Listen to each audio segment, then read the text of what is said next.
Guys, তোমরা সবাই কিরকম আছো? আশা করছি সকলেই খুব ভালো আছো, আমিও খুব ভালো আছি। আর আজকে ছিল মনসা পুজো, সেই কারণে আমি আর বাবা গেছিলাম চাকদা বিষ্ণুপুর খেদাইতলা। মেলা হচ্ছিল, সে বিখ্যাত একটা মেলা, প্রতি বছরই হয়ে থাকে, প্রতি বছরের নেই এবছরও হচ্ছে, এবছরেও তার ব্যতিক্রম হয়নি। তো আমরাও গেছিলাম সেখানে পুজো দিতে। তোমরা কারা কারা এসেছো আমরা জানি না, কিন্তু তোমরা যারা যারা এসছো অবশ্যই কমেন্ট করে জানাবে, আমার খুব ভালো লাগবে এটা। তোমাদের একটাই কথা বলবো, তোমরা একবার গিয়ে ঘুরে এসো, মেলাটা সত্যি খুব ভালো আর খুব জাগ্রতও আছে মন্দিরটা। মেলাটা কিন্তু অনেকটাই বড়, তো দেখতে পাচ্ছ কত কত লোক যায়, প্রায় লক্ষ লক্ষ মানুষ এখানে যায় পুজো দিতে। আমরা তো গেছিলাম একটু বেলার দিকে, যেই কারণে ভিড়টা একটু কম ছিল। এখানে কিন্তু অনেক লোকই যায়, কিন্তু মাঝখানে মাঝখানে ভিড় ছিল। তো তোমরা দেখতে পাচ্ছ মেলার আর কি রাস্তার দু সাইড দিয়েই আর কি মেলার দোকানপাট বসেছে, কতটা সুন্দর জাস্ট লাগছে। আমরা একটু ওই 11টা-12টা নাগাদ গেছিলাম তো পুজো দিতে। তো দেখো এখানে কিন্তু অনেক লোক যাচ্ছে, আর এখানের থেকে মেলাটা কিন্তু অনেকটা ভেতরে আর কি মন্দিরটা। যতখানি তোমরা যাবে পুরো রাস্তার দুপাশ দিয়ে এরকম কিন্তু মেলা থাকে। তোমরা কারা কারা গেছো অবশ্যই কমেন্ট করে জানাবে। আর আমরা কিন্তু এই মেলাতে প্রতি বছরই যাই। তো এটা আমাদের বাড়ির থেকে বেশি দূর না, ওই আধ ঘন্টার ডিস্টেন্সে এই মেলাটা আর কি হচ্ছে। তো আমরা সেই কারণেই গেছিলাম, আর আমরা প্রতিবারই যাই। আমি হওয়ার পরের থেকে দেখে আসছি, আমাদের বাড়ির থেকে সবাই যায় আর কি। তো এবছর আমি আর বাবা গেছিলাম। আর মেলায় কিন্তু যাওয়ার আগে এরকম একটা মন্দির মতন পড়ে, এখানেও কিন্তু পুজো হচ্ছিল। এই মার মুখটা, মনসা মায়ের মুখটা জাস্ট কতটা সুন্দর, জাস্ট দেখো। এবার কিন্তু আমরা অনেকটা ভেতরে চলে এসেছি, আর এখানে কিন্তু এখান থেকে মন্দিরটা একদমই অল্প একটুখানি আর সময় লাগবে। তো কতটা ভিড় জাস্ট তোমরা দেখো।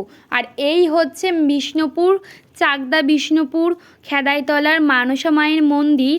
আর এখানে কিন্তু তোমরা পুজো দেওয়ার জন্য এখান থেকে তোমরা ডালাও পারচেস করতে পারবে। আর আমাদের কিন্তু পুজো দেওয়া হয়ে গেছে, ভিতরে কোনো তোমাদের ভিডিও শেয়ার করতে পারিনি অত ভিড়ের জন্য।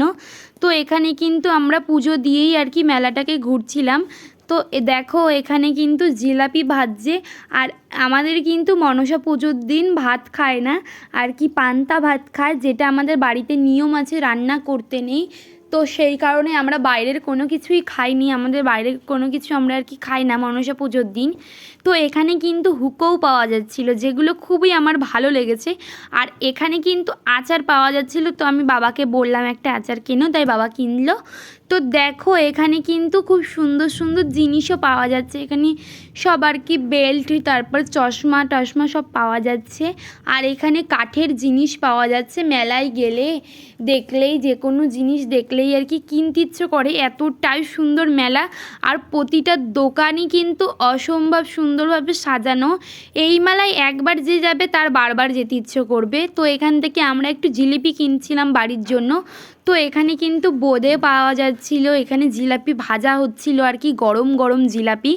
দেখতে পাচ্ছ কতটা কড়া করে জিলাপিগুলো ভাজা হয়েছে, দেখো জিলাপিগুলো কিন্তু খুব কড়া ছিল। আর মেলার জিলিপি যেরকম আর কি হয় তোমরা জানোই সকলে, সেরকমই। আর এই দেখো মেলায় কিন্তু এক সাইডে পুরো জিলাপির দোকান, আর এক সাইডে কিন্তু এমনি দোকান নর্মাল বসেছিল। আর মেলাটা কিন্তু হচ্ছে একটি খুব সুন্দর গ্রামের মধ্যে, এটা একটা বিষ্ণুপুরে একটা গ্রাম আছে, ওই গ্রামের মধ্যেই মেলাটা আর কি হচ্ছে। গ্রামটার নাম কিন্তু মানে মেলাটার নাম আর কি হচ্ছে গিয়ে খেদাইতলা। 2025 সালে আমরা গেছি আর কি। আর অসম্ভব সুন্দর। তোমাদের সাথে ভিতরটা যদিও বা শেয়ার করতে পারিনি, কারণ ভিতরে প্রচুর ভিড় ছিল।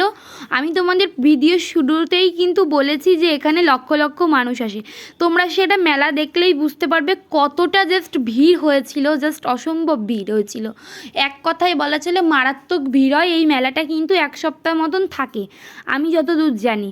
তোমরা চাইলে এখনও গিয়ে ঘুরে আসতে পারো, মেলাটা কিন্তু অনেক দিনই থাকবে এখনও। আর এখানেও কিন্তু ডালা পাওয়া যাচ্ছিল, তোমরা এখান থেকে চাইলে ডালা কিনে ভিতরে আর কি পুজো দিতে পারো। তো তোমাদের আমি সব কিছুই বলে দিচ্ছি খুব সুন্দরভাবে। আর এই দেখো মন্দিরটা এখানে এখনও পুরোপুরি কমপ্লিট হয়নি, মানে মন্দিরটা কমপ্লিট হয়ে গেছে, মানে রং চংগুলো হয়নি আর কি, যাকে বলা হয় সাজসজ্জাগুলো এখনও হয়নি। এরকম খেদাইতলা মনসা মায়ের মন্দিরের পাশে কিন্তু এরকম একটা পুকুরও আছে, পুকুরের পাশ দিয়েই আর কি মেলাগুলো শুরু। আর এই দেখো আর একটা ওই যে মনসা মায়ের মেলার মধ্যে ঢোকার আগেই যেই একটা মন্দির পড়ে, আর ঠাকুরটা কিন্তু অসম্ভব সুন্দর, চোখগুলো জাস্ট এতটাই অমায়িক না, দেখলেই একটা আলাদা শান্তি চলে আসবে তোমাদের মধ্যে।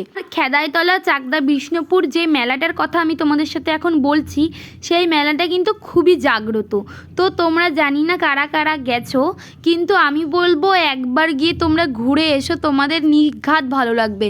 কারণ জায়গাটা এতটা সুন্দর, পরিবেশ আমার তো খুবই ভালো লেগেছে। কারণ মানে পরিবেশটা এতটাই সুন্দর, একটা নির্জন, একটা চারিদিকে সবুজে ঘেরা একটা পরিবেশ, পুরো প্রাকৃতিক দৃশ্য যাকে বলে, পুরো একটা গ্রাম বলা চলে। গ্রামটা এখন অনেক বাড়ি হয়ে গেছে, আগে কিন্তু এইসব বাড়িঘর ছিল না। তো এখানে কিন্তু সব জিনিসপত্র পাওয়া যাচ্ছে, বেতের জিনিস, তারপর লক্ষ্মী পুজো করা আড়ি, সব কিছু পাওয়া যাচ্ছে এখানে। যাবতীয় যা কিছু বলা চলে সব কিন্তু তোমরা এখানে মেলার মধ্যে পেয়ে যাবে। আমি কিন্তু তোমাদের সাথে সবটুকুনি শেয়ার করার চেষ্টা করেছি। তো আমি যেটুকুনি তোমাদের সাথে ভিডিও ক্লিপ তুলে রেখেছিলাম সেটুকুনি আমি তোমাদের সাথে আজকে শেয়ার করছি। আর এখানে কিন্তু মাছ ধরা ওই বক্সগুলোও পাওয়া যাচ্ছিলো, যেগুলো গ্রামের দিকে গেলে মানুষ বেশি দেখা যায়। এখান থেকে কিন্তু যারা গ্রামে থাকে তারা নিয়ে যাচ্ছিলো। আর এখানে কিন্তু মাছ ধরার জাল পাওয়া যাচ্ছিলো, যেটা এই মেলার একটা ঐতিহ্যবাহী মেলা। এটা কিন্তু খুবই ঐতিহাসিক মেলা আর কি, এটা অনেক পুরনো মেলা। তো তোমাদের সাথে আমি একটাই কথা বলবো, তোমরা গিয়ে একবার অন্তত ঘুরে এসো। মেলাটা কিন্তু এখনও অনেক দিনই থাকবে, এক সপ্তাহ মতন মেলাটা থাকবে এখানে, তোমরা একদিন গিয়ে ঘুরে এসো। এই মেলাটাই আমরা গেছিলাম ভোরবেলায়, কারণ একটু ভোর গেছিলাম আর কি, প্রতিবারই ভোর যাই, এবার একটু বেলা হয়ে গেছে, আমরা মানে দুপুর গেছিলাম বলা চলে। তো দুপুরে গেছিলাম কারণ আমরা যেহেতু পুজো দেবো সেই কারণে আমরা উপোস করে গেছিলাম। তো এখানে তোমরা কিন্তু এমনি মেলা ঘুরতেও রাত্রেবেলাও যেতে পারো। তো তোমরা সেখানে মেলা ঘুরে বাড়ি চলে আসবে। যারা পুজো দেবে ভাবছো তারা যাবে সকাল করে আমার মতে মনে হয়। তো চলো আজকে তোমাদের এইটুকুনি শেয়ার করলাম, বাই।